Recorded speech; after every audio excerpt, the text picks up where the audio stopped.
今日の、テーマなんですけれども、ナポレオンについて、ちょっとご紹介していきたいと思います。事前に、YouTube の方で、モルガン先生のちょっとした、動画と、もうイラという方、教授、フランス人の教授の、講演を上げておきましたが、で、ナポレオン、なぜナポレオンについてちょっと紹介しようかなと思ってて、まず日本で非常に有名人になっていながらも、非常にいわゆるその革命的な歴史観を理解するためにかなり、役立つ、歴史人物だということで、そして、戦前のフランスにおける非常に代表的な歴史家、ジャ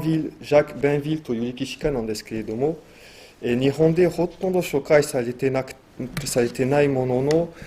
今でもフランスの歴史学会では評価されていまして、で、彼の一つの代表作はやっぱりナポレオンという代表作があって、でその代表作を紹介する形でナポレオンについてもちょっと、紹介していきたいと思います。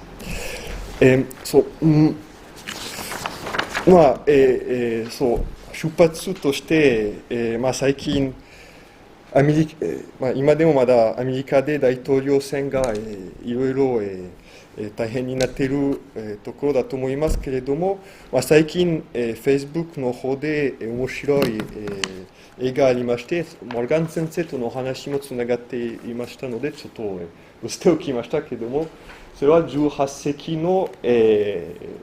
今のアメリカの状態なんですけれども、青色になっているのはフランス領土で、そして赤色は、イギリスの領土でした。いわゆるその独立宣言の前に。1763年の時、7年戦争の結果、つまりイギリスとフランスの間の7年戦争はフランスが負けて、その結果、このルイジャンという領地がスペインに移ったんですけれども、1800年にまだフランスに復活して、スペインからナポレオンに、あげたという形で、1804年でナポレオンが戦争を続けるためにルイジャンを、合衆国に売りました。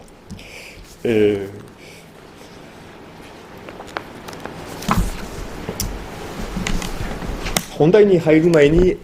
今回はその、旨としてナポレオンの実態をちょっと紹介していきたいと思います。その前、その日本でのナポレオン像についてちょっと、皆様のナポレオン像を、伺いたいと思います。菅先生からよろしいでしょうか。そのナポレオンといったらどういったようなイメージあるいはキーワードがあるでしょうか。私が最初でいいの子供の頃に日本では偉い人の話みたいな本を読む、図書館に置いてあって読むんですけど、ナポレオンという本がありましたが、私はそれを読んでなんでこの人が偉いのかちょっともわからなかったというのは冗談で、軍事的天才で、あるということと、それから共和革命から生まれ出たですね、ローマ皇帝の服位をした人間ということで、よく歴史的な理解で説明されるのはナポレオン戦争でフランス革命はヨーロッパに広がったという説明は中学校でも高校でもされていると思います。はい、以上です。ありがとうございます。はい、もしも私も書いてますが、私の場合はもともと専門が軍事学の方なんで、軍事的な天才ということですよね。でこれを実際文章でまとめたのはクラウス・ビッツになるわけですけども、まあ、実際にそれの元になっているのはナポレオン戦争と。で、まあ、通論港でのまあ、港の封鎖だとかですね、あとは、まあまあ、結構負けてるところもありますけども、まあかなりある程度はまあ、ほとんど、まあ、スペイン戦争あたりまでは負け知らずということですよね。で、まあ、ちょっと後半はかなりワーテルロとかであれですけども、まあ、一応やっぱり私なんかも軍事的な意味からは軍事的天才というかふうに思います。そうですね、まあ、ナポレオンといって多分日本人がフランスで有名な人を思い浮かべてって必ず多分ナポレオンが浮かべられると思うんですよね、日本人ですと。まあ、多分、まあ、ブルボン王朝とかより多分ナポレオン王朝の方がその日本人のイメージは王朝、フランスの王朝って言いますとイメージが強いんですけど、まあ、もちろん他にもいろいろありますけど。どうですか？まあこれまでの方でまあ偉大なストラテジスト、まあ卓越したエクセレントな軍事指導者、まあイギリスとイングランドとロシアを除く全ヨーロッパの征服者で独裁者ですね。でその伝統的なその王室っていうんじゃなくて、もともと平民です。まあ平民というか皇室貴族なんだけど、でその共和制からこの帝政にまあ散奪した、まあ、ちょっとそのまあユリウス・カエサルにちょっと似てますけど、まあ、そういう異色の人物。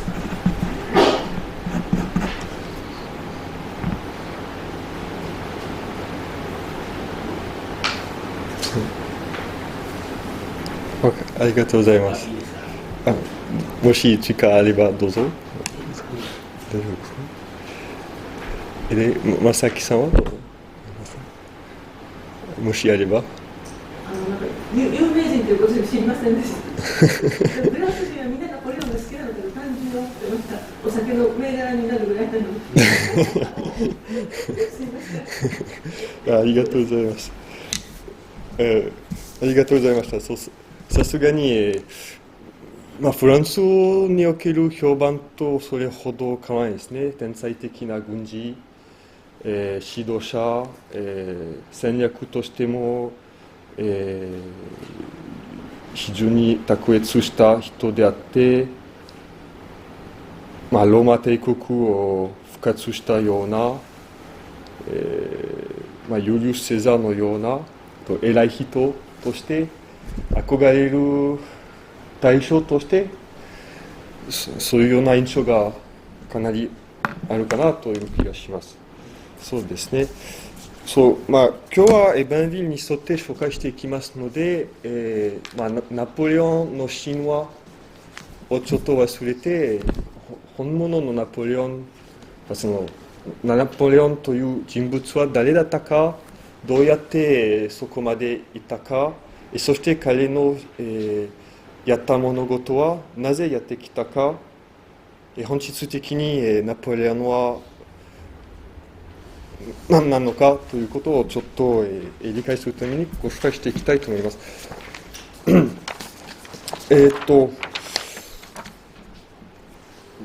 まず、ちょっと背景として、そうですね、まあ、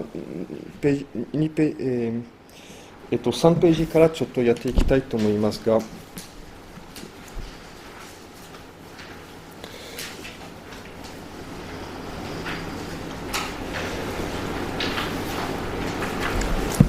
フランスでもやっぱりボナパルト派、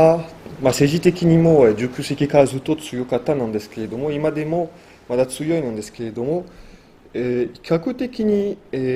保守派あるいは右派という位置づけがあります。ただ、それも、まあ微妙なところであって、後で説明しておきますけれども、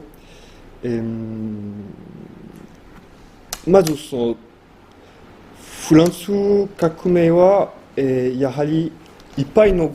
まあ、ちょっとその引用を省きますけれども、まず出発点として2つありますよね。ナポレオンを非常に偉い人としてよく状況を利用して出世した。あまり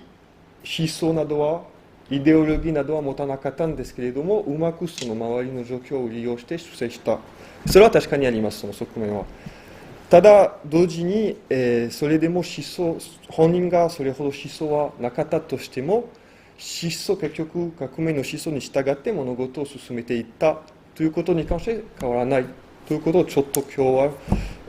示していきたいと思います。で、フランス革命というものは、多くの豪病にも続いて展開していたものなんですけれども、そしてその挙句に、どんどん過激になっていて、本当に恐ろしい恐怖政治が行われて、また人民根絶、政策も行われて、いろんな過酷なことがその当時ありました。それは1789年からどんどん過激化になっていって、そして1793年と1794年は、恐怖政治の一番ひどい、時期となって、もう耐えられないほど過酷、になって、もうみんないっぱいになりました。だからその後、自然なことでも言えるかもしれませんけど、その分反動が起きました、ある程度に。それはロベスピエーを追い出したクーデターなんですけれども、そしてその延長線にナポレオンの後出てきて、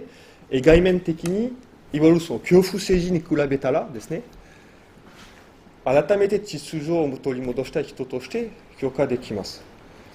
ある意味で確かに、秩序を取り戻したのは間違いなくあって、みんなその当時ほっとしました。最初は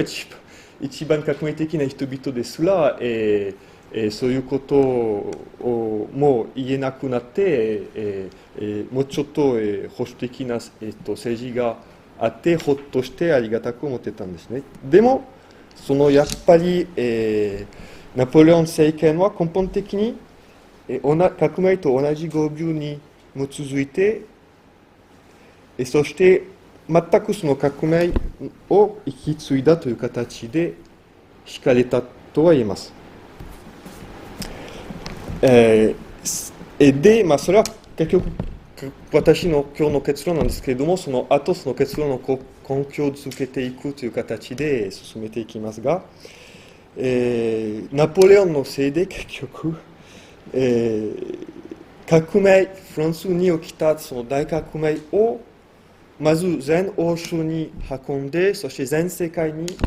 運んで、それだけじゃなくて、そう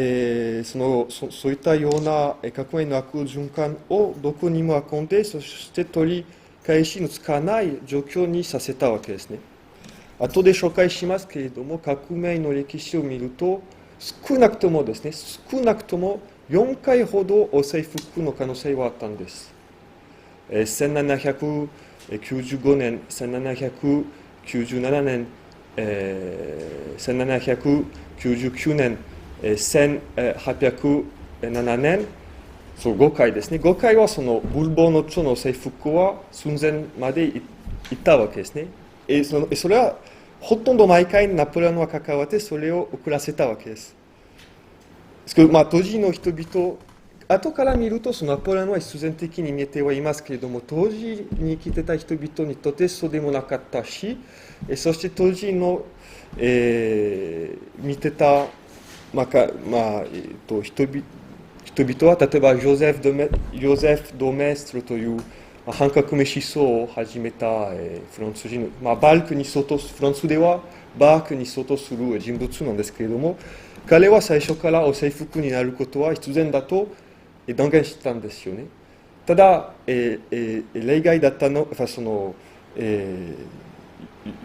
予測しなかったのは、ナポレオンという人物が出て、無理やりに革命を延長させて、1814年まで続けさせたということで、1814年になって、フランスでは征服になりますけれども、その後まだナポレオンが、戻ってきて、いわゆるその100日の政権が敷かれて、そしてあと第2、1815年、の後半になって、第2の征服が行われて、でもその第2の征服は、第1の征服より不利な立場で行われます。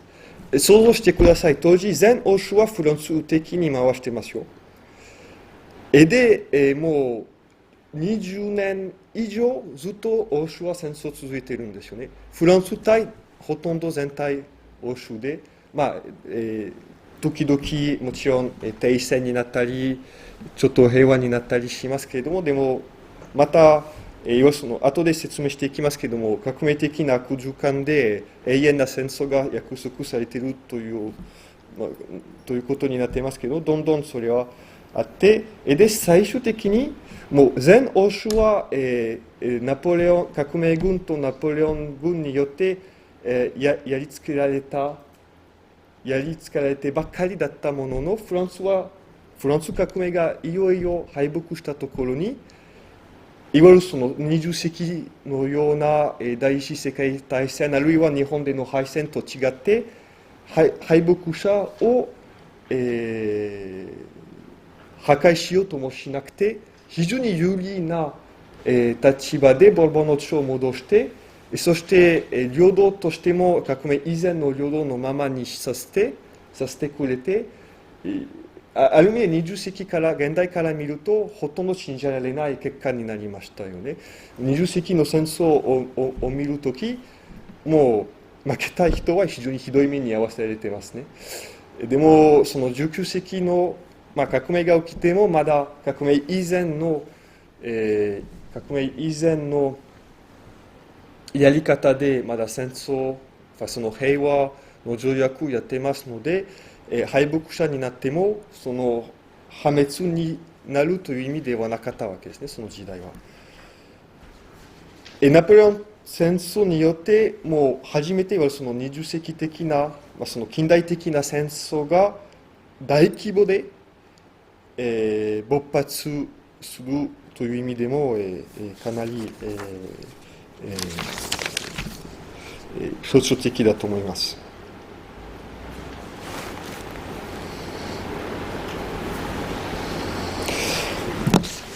あと、それもまだ結論なんですけれども、後でそれ根拠をつけていきますけれども、ナポレオン、軍事的な天才だったということはもちろんそれは変わらないんですけれども、でもナポレオンの政権の本質は何であるかということに、結局ナポレオンの政権は部分的に、それは5ページにちょっと、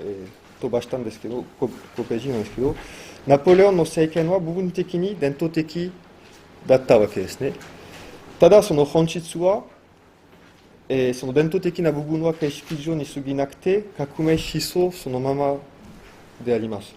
この意味で、全てのイデオロギー、近代主義、資本主義、社会主義、ナショナリズムは皆、その意味で同質なのです。ナショナリズムですら、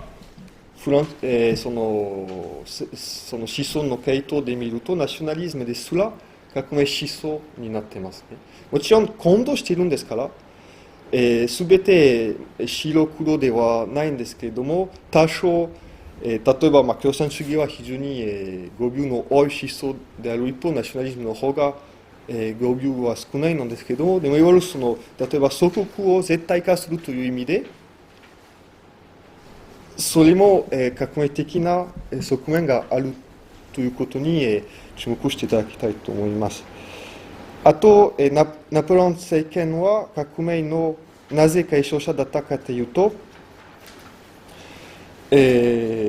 革命はカトリック教会とフランスの王権を正面から否定してきたということで、ナポレオンは全く同じような路線だったわけですね。ただ、後で紹介しますけれども、一時的にナポレオンはカトリック教会を肯定するかのような政策を展開していて、でも結果的にフランスにおいて、カトリックの国なんですけれども、昔からカトリック教会を非常に弱めて、そしてその教会を国家に従属させた結果になりました。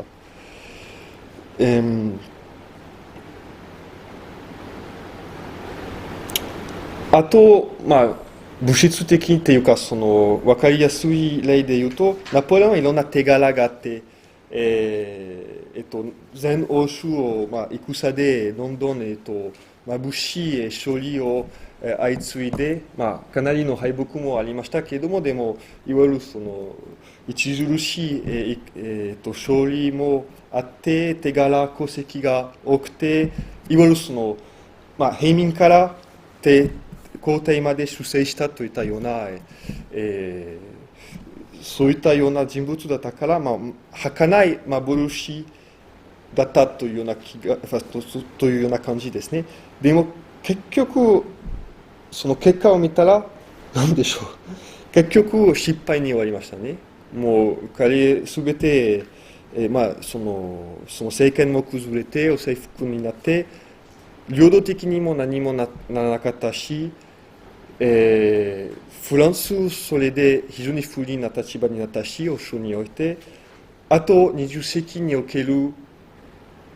地政学の問題もナポレオン戦争に原因を持ちます。特にそのドイツの統一、イタリアの統一、国家としてですね、国家としてのドイツ国家はナポレオン戦争に始まると言っても過言ではないので、直接、ナポレオン戦争と第一次世界大戦と第二次世界大戦はつながっています。ナポレオン戦争のせいで、バラバラとなっていた新生帝国ローマは、かなり、プロシアを中心にまとまりつつあって、そして1870年代になったら、もうそのドイツの国家が実現して、直接その後の第一次世界大戦につながります。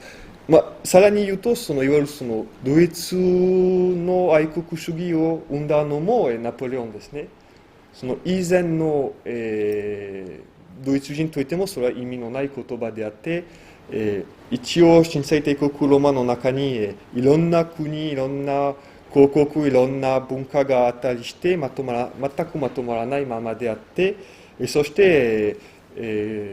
誰もプロシアの覇権でまとまろうとも思わなかったんですし、逆にプロシアを敵視してた多くの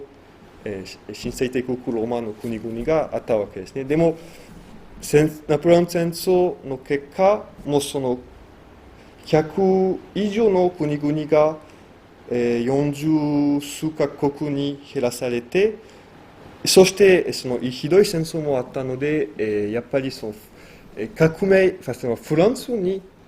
革命のせいだったものの、フランスに対する、ある意味でその恨みを、努力にドイツの国愛主義がそれで、生まれたと言っても過言ではありません。あと、死者も多かったし、欧州の秩序を完全にめちゃくちゃにした。結果としてそれほど良くないのになぜ今でも絶賛されるでしょう。それはちょっと考えてみたいと思います。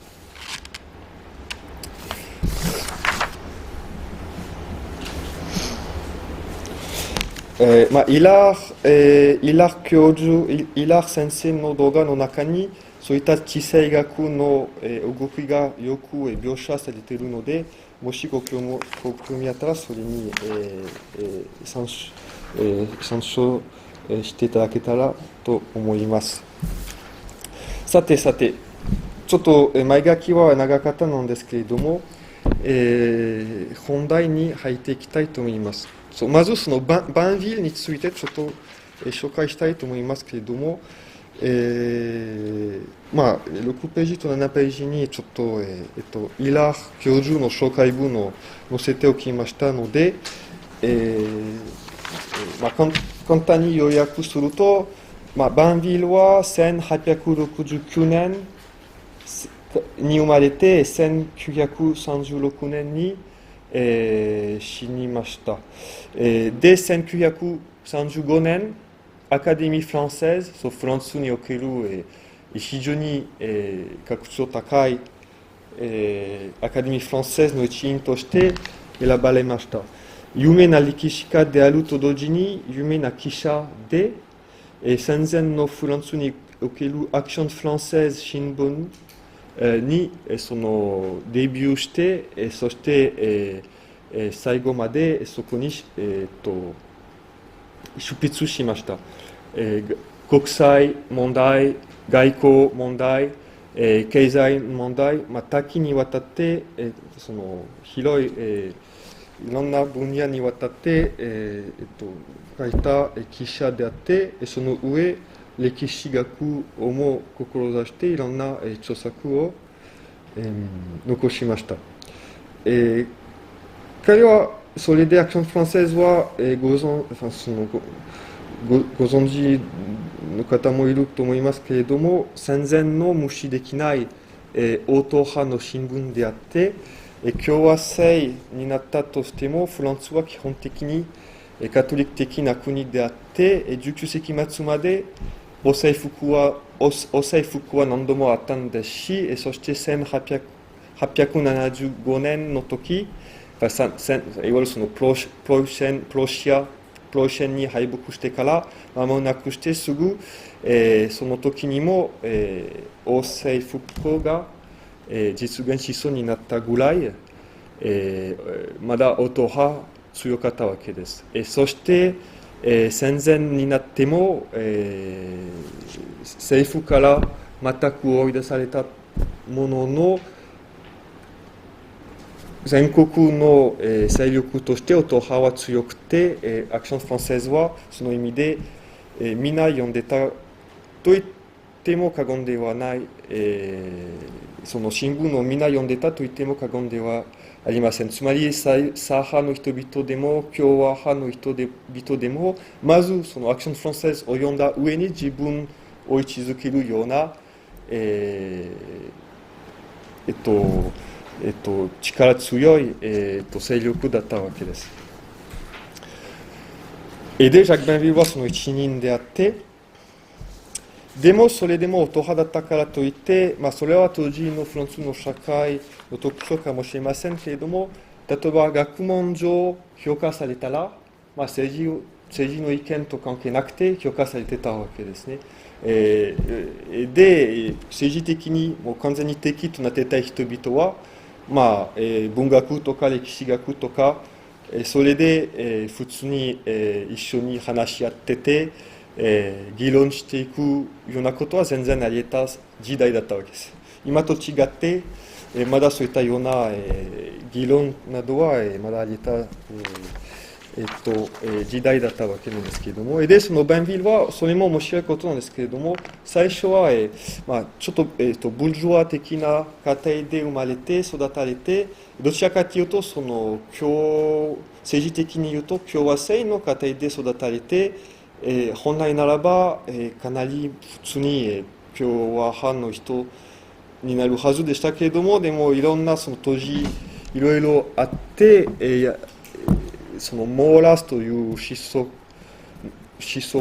の影響を受けて結局王党派になっていきます。なぜかというと、それはまだ別の話になりますから今日は割愛しますけれども、冷静に考えて君主制の方が一番有利メリットがあるという出発点で王党派になっていて、そして歴史をすればするほどフランスならもう絶対に君主制じゃなければ外交上、国内上、国際もダメになっていくしかないということに気づいて王党派になっていきます。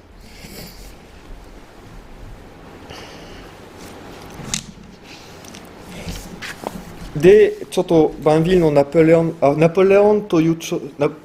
ヴィルによるナポレオンの著作は1931年の時に出版されましたので、晩年の時ですけれども、彼の最後、まずその特徴は、神話を除いて、その当時の実態を見ていく、基本方針方針をとっています。もうほとんど500枚数のかなり分厚い、著作になっていますけれども、それを読みながら、ほとんどいわゆる評価、価値観を持たないで、ただその当時のナポレオンをちょっと見てるというような、書きぶりで展開していきまして、その人生をたどっていきますけれども、で初めてそれも、ベンヴィルはそれで評価されていますけれども、20世紀に入ってから歴史学においてちょっと画期的、そこの著作は画期的になったんですけれども、なぜかというと、その初めてある人物に対して心理的な分析も行おうとしたわけですね。つまりそのナポレオンという人物は誰なのかという質問に答えようとしました。ただその戦だけを見るだけではなくて、どちらかというとその戦自体が戦略の足などもあまり興味を持たなくて、というかその興味を持たないわけではないんですけども、当時のナポレオン像はもう軍事的な天才だけだったわけですので、ナポレオンそれを受けて、ナポレオンはその、軍事的な天才だけではなくて、まず政治家であって、そして普通の人間でもあるので、そのちょっと、戦争史を、あまり重視しないで、その全体図としてのナポレオン、その生い立ちから最後まで、そしてそのどういったようなものを読んでたか、どういったような試合があったか、その家族はどうだったか、それをなど、あと、危機になった時にどういうふうに反応したか、それを見て、どういう人物だったのかという質問に答えようとします。そしてその最終的にバンヴィルは、ほとんどその最終的なんですけれども、8ページにちょっと和訳を試みましたけども、その有名な言葉が、残して、今でも有名ですね。ある意味でそれはナポレオンの最終的な結論なんですけれども、栄光を除いたら、義功を除いたら、ナポレオンは存在しなければよかったのにということです。それはベンヴィルの結論ですね。栄光というものはやっぱりその軍事的な手柄、功績、そしていろんな人々は、当時のフランスですら、まだ1930年になっても、現代になっても、いわゆるそのナポレオンの革命軍の中に戦ったいろんな人々の子孫は、まだボナパルトに憧れるということは、自分の先祖はいろんな栄光をもらったからですね。で、あと、義功を除いたらということは、戦略的に天才だったもので、それで、それは確かにあってよかったんですけども、でもその2つあったせいで、ナポレオンの、実像は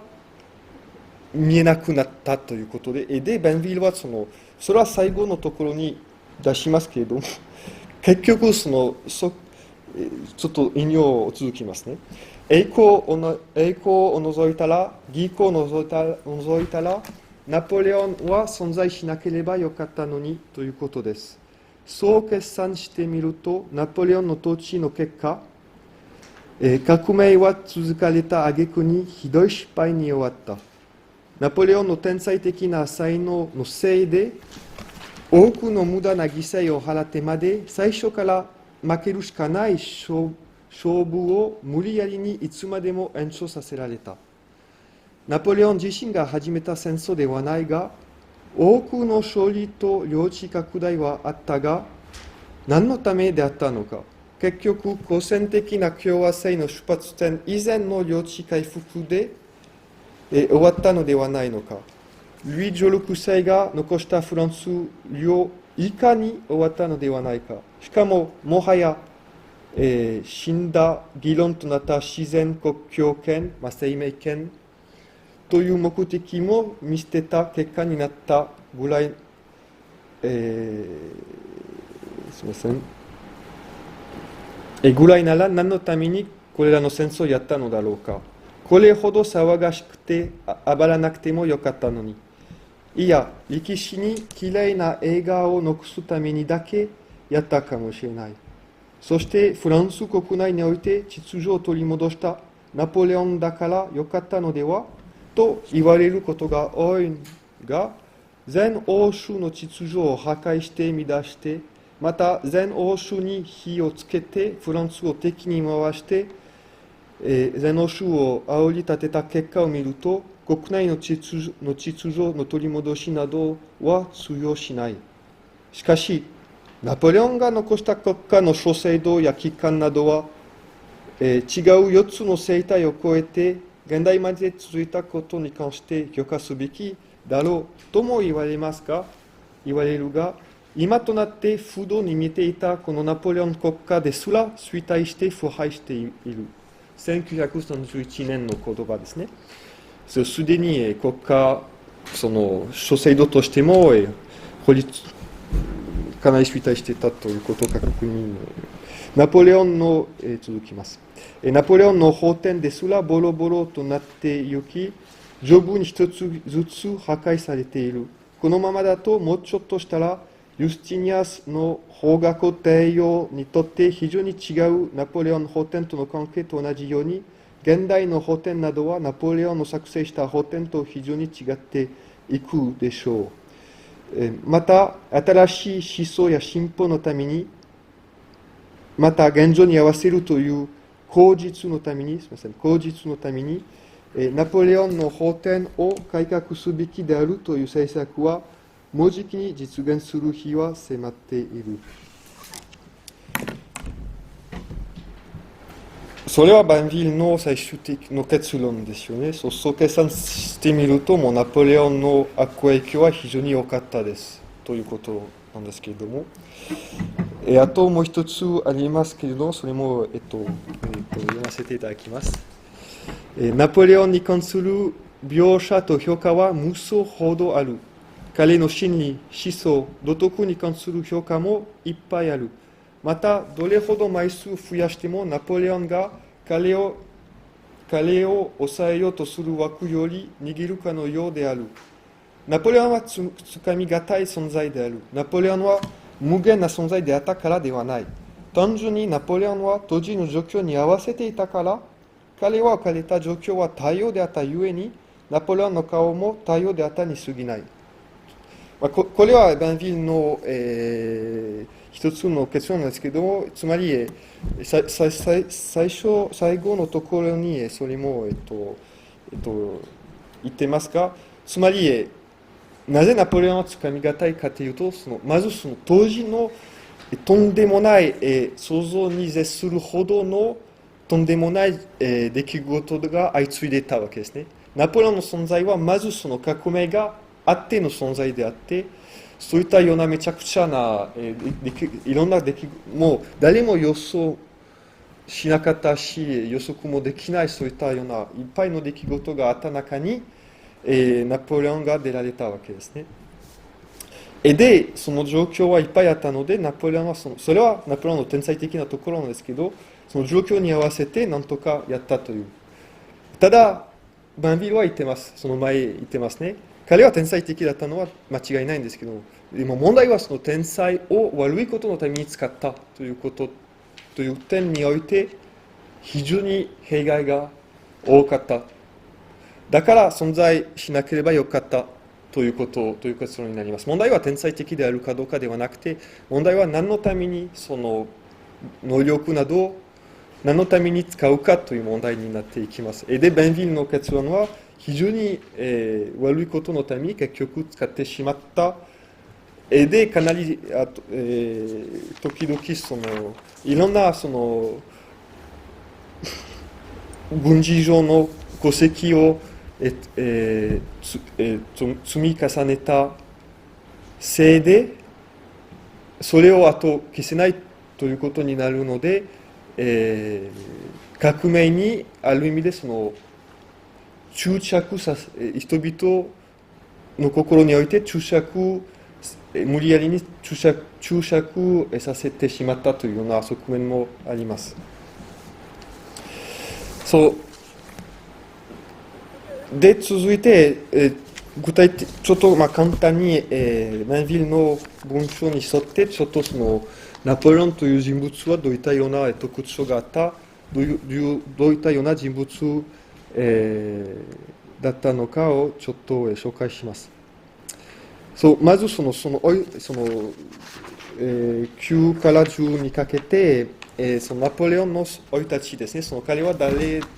こから来たか、コルシカ島に生まれたんですけれども、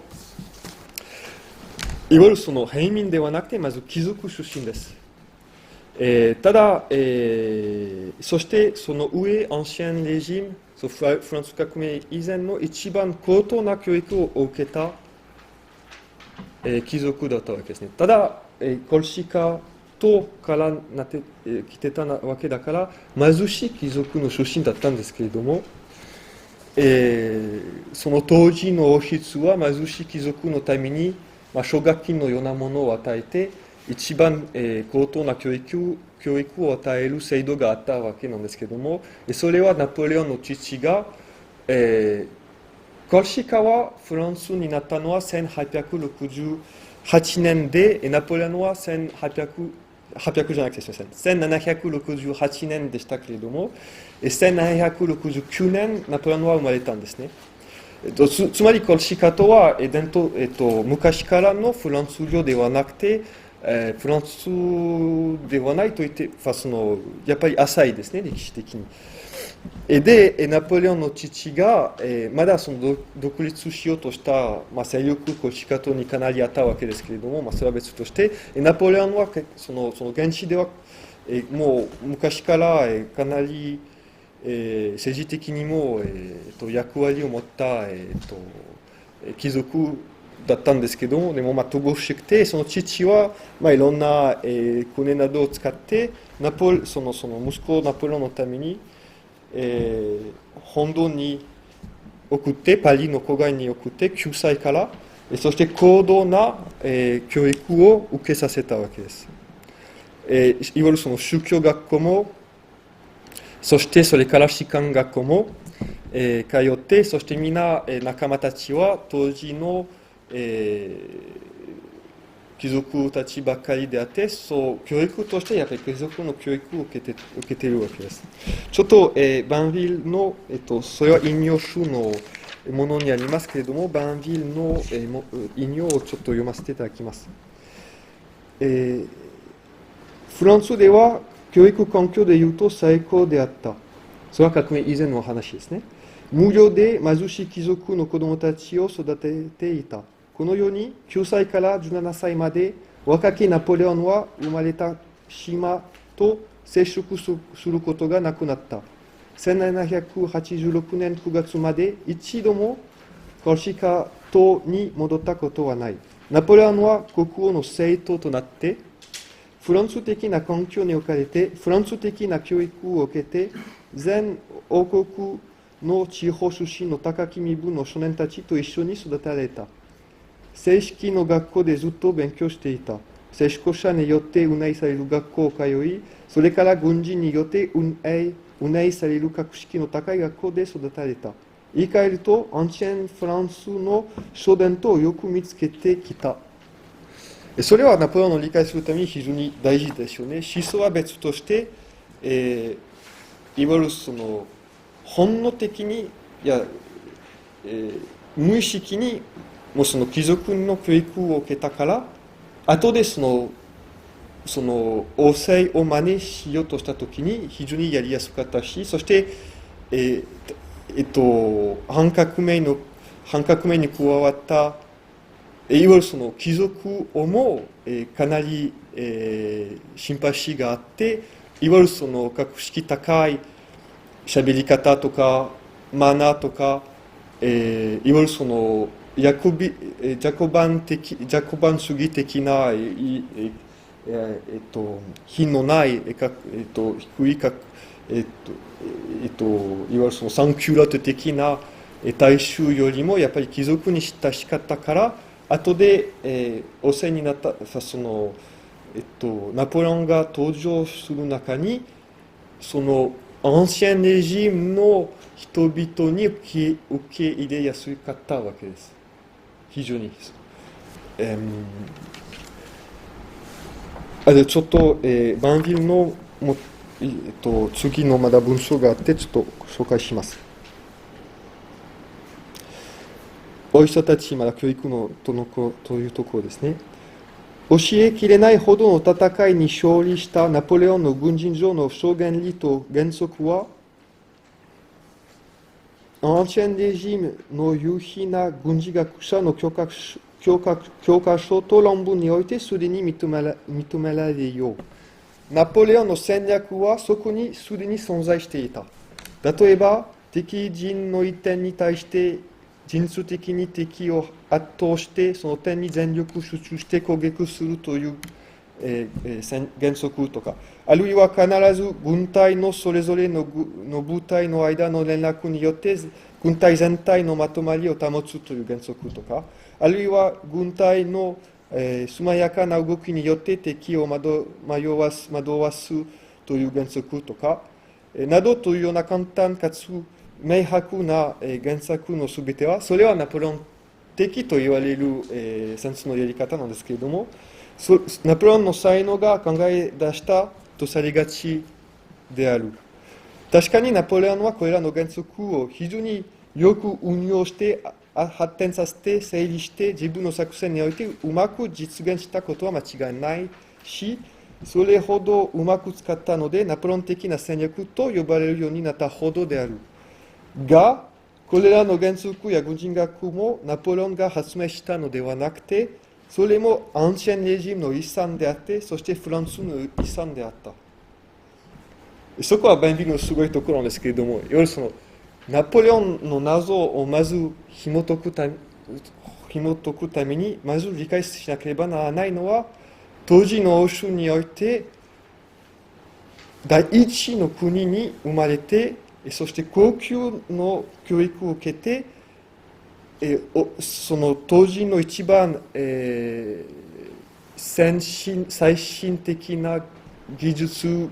を非常に勉強してきたわけですよね。一から何も教育を受けないで、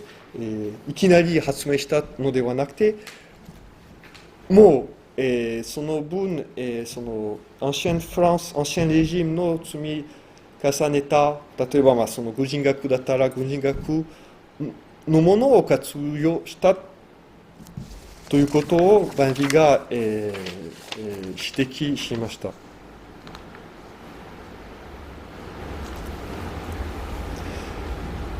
また続けますね。引用書の、ページ2なんですけれども、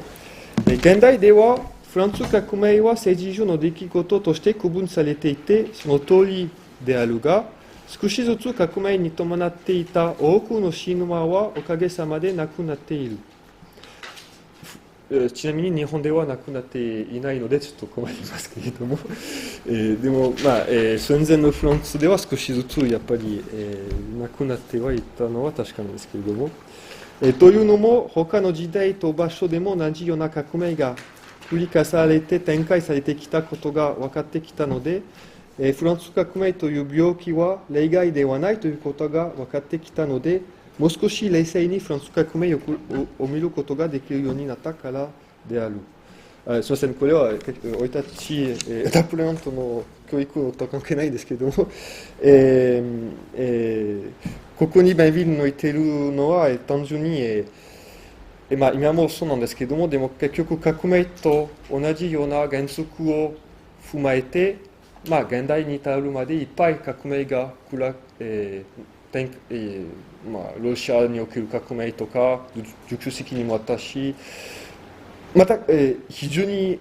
ひどい結果になったので、いわゆるそのフランス革命というものは特別のものではなくて、そういったような誤った原則に基づいてまだや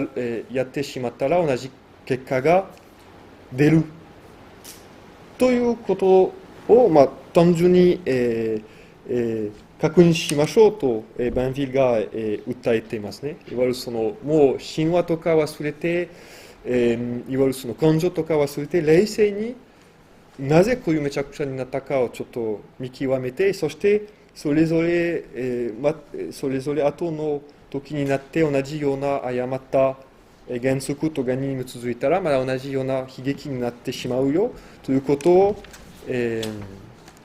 ずっと訴えてきたベンヴィルです。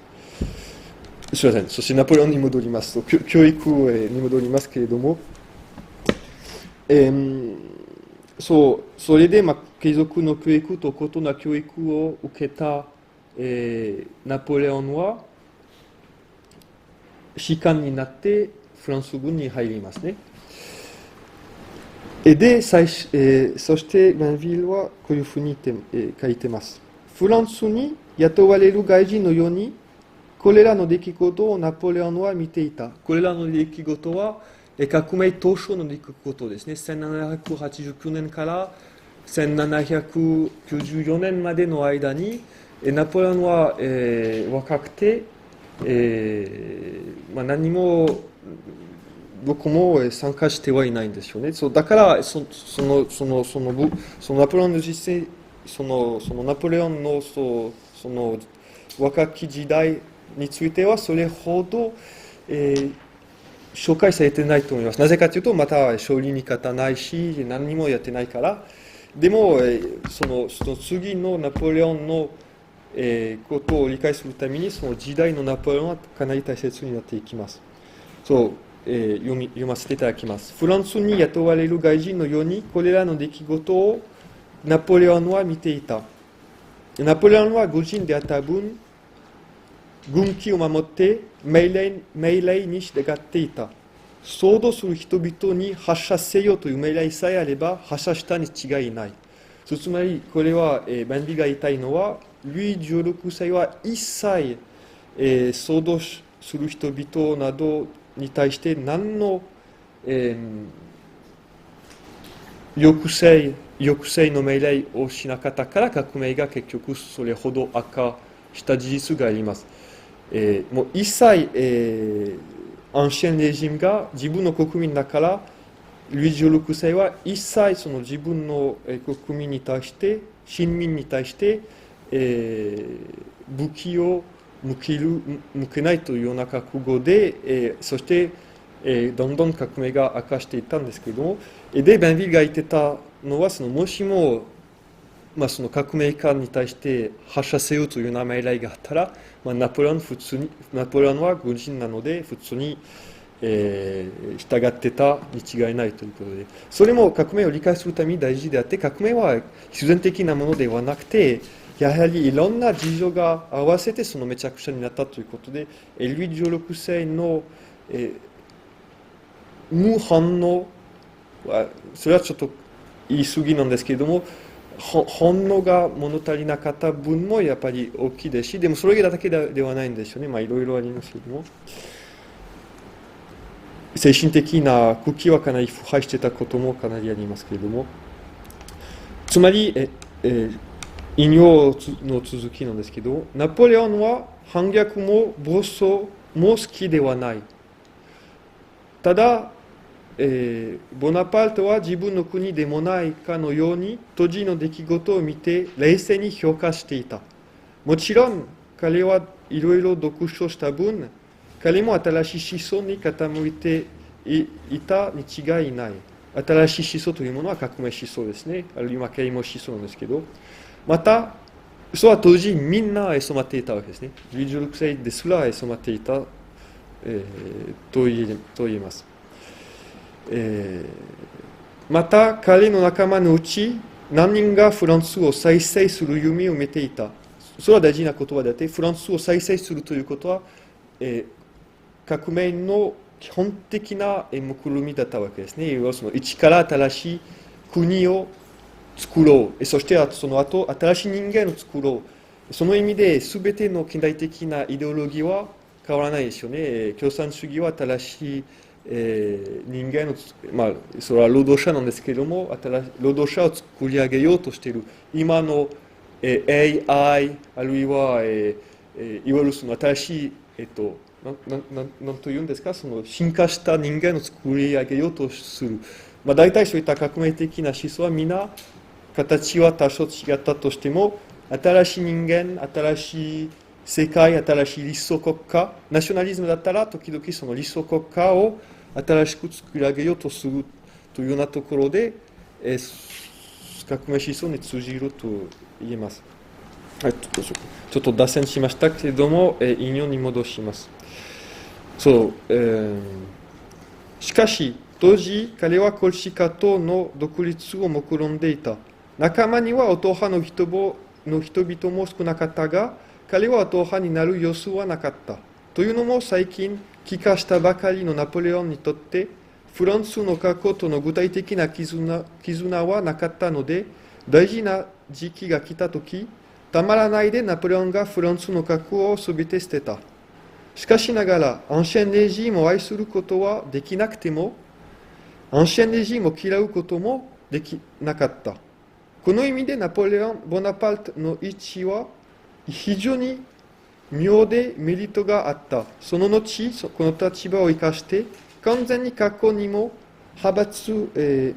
にも拘束されないで、革命の一部を維持すると同時に、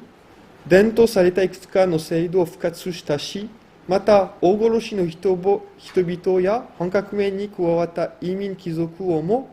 顧問官や官僚に立たせたりした。没落していく王室に対して何の後悔も恨みも抱かなかったナポレオンは王室に対して何の使命感と義務感をも感じなかったが、同時に共和制に対しても同然であった。フランスにおいて展開していた悲劇を見て単なる傍観者であって、見ながら今度はその悲劇の仲裁人となることを待っていた。それはナポレオンの謎を理解するために非常に大事なところなんですけれども、まず彼の立場はユニークだったわけですね、当時ではそう。ある意味でフランス人じゃなかったから、でもその教育で非常にフランス人だったので、フランスの全てを理解しながら、フランスとの絆はなかったわけですね。だから、進化としての王室に対する使命感などは薄かったわけですね。例えばその仲間が1000年以上代々ずっと王室に使い続けてきたので、もう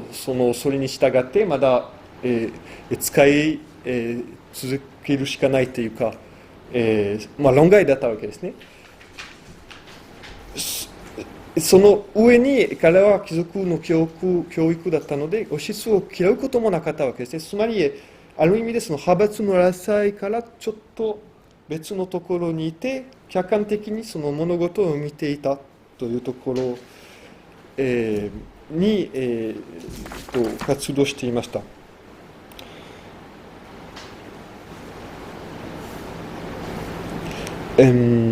あともう一つここに載せてはいないんですけど、その教育について、ナポレオンは軍事をほとんどもちろん勉強したんですけども、でも全ての物事を読書していたわけですね。軍事についてのものだけじゃなくて、むしろ軍事のことはそれほど関心を持ってなくて、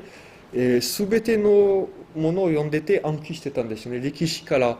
教会の歴史から制度の歴史、地域の歴史、哲学、全てを読んでて暗記して、それであと結局ナポレオンの天才的なところは全てをいわゆるその見たことを暗記してたわけですごく勉強して、で後でその良い時にそれを生かすというようなところも、ナポレオンの理解するために大きいですね。例えばそのイタリアに行く時とかドイツに行く時とか、いわゆるそのバチカンの歴史をしているから、イタリアにおけるカトリック教会の立場をしているから、彼は全く信仰などはないんですけども、でもカトリックを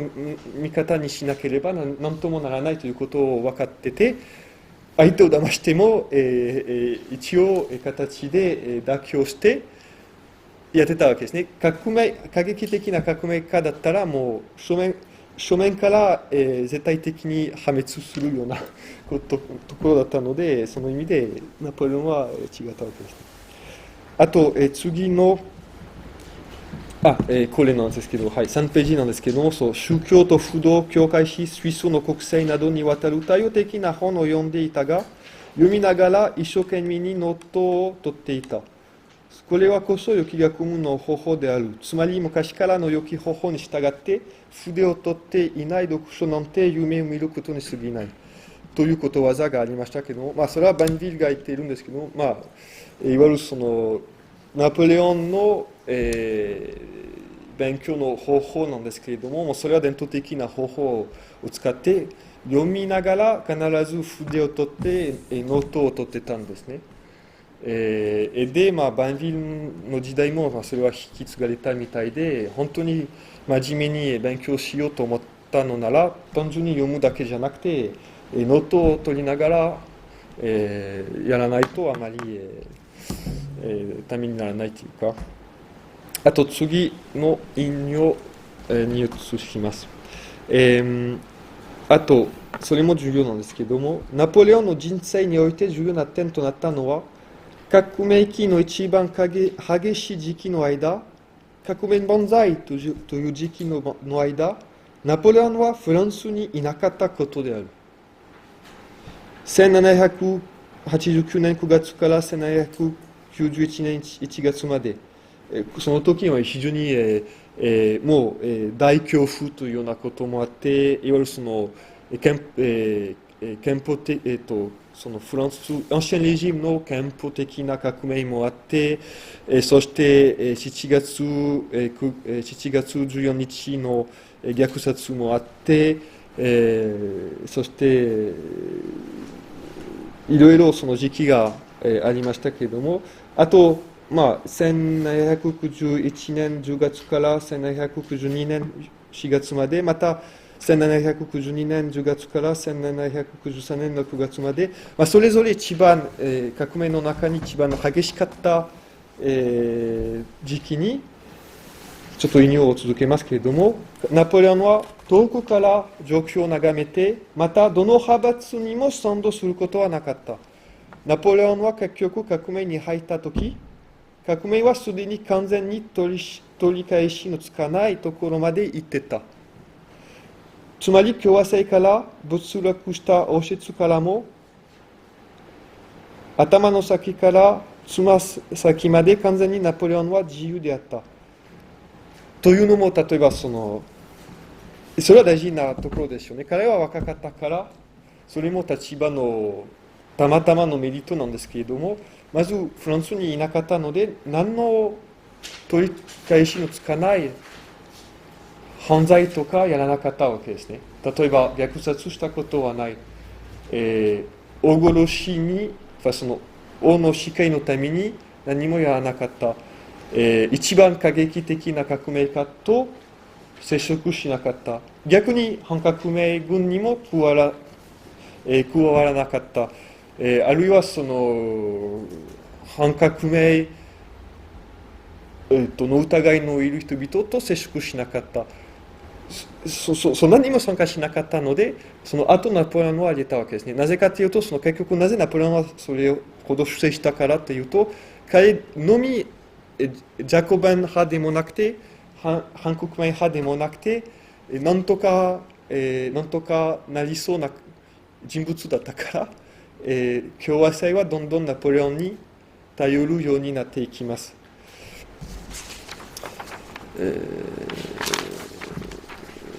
でちょっと、飛ばしますけれども、それは一応生い立ち、ナポレオンの生い立ちともうそれでもその後のナポレオンは必然的ではなかったんですけど、でもまずそのユニークな立場にあったナポレオンだったから、そういうことがその後あり得たということをバンヴィルが指摘しています。いわゆるそのいきなり天才的だけだったから、ある意味その謎みたいな、神がかりのような、そういうことではなくて、そういったような客観的な理由があったから、その後のナポレオンになり得たということだけをバンヴィルが指摘します。